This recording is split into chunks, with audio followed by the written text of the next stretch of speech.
A lot of people are going to tell you that your paintings are good. They'll be wrong for the most part.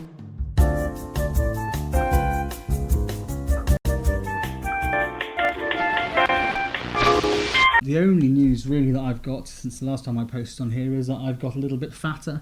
The government have said we can only exercise once a day. Very difficult for me to comply with because it's more than I was doing before.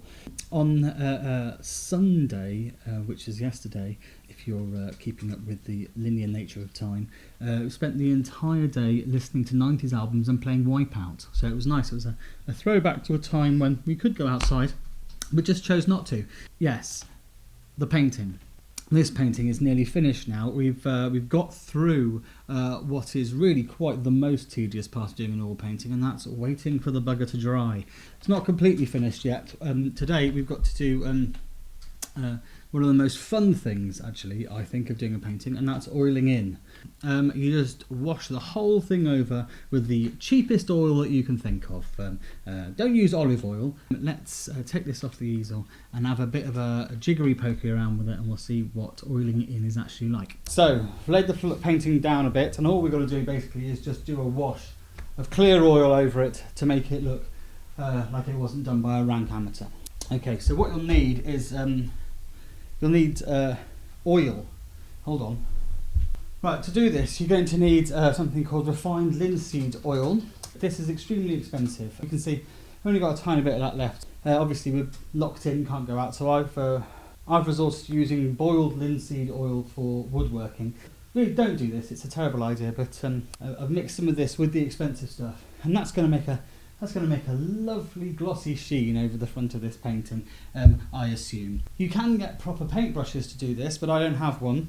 And they've closed Hobbycraft now, so there's not going to be any for the foreseeable future. What you really want is a very sort of is a very fine, light-haired brush that's not going to hurt the painting in any way. But don't have those. Got no means of buying them. I have tried to get one sent from the online, but they seem to be prioritising food and medicine.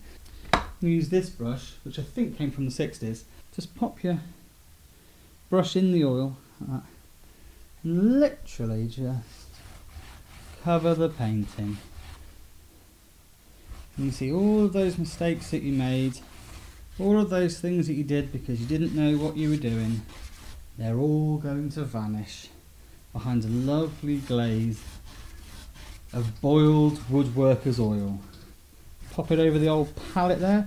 Palettes in real life aren't blue, but I had no idea how to make that look realistic, so that's where we're at.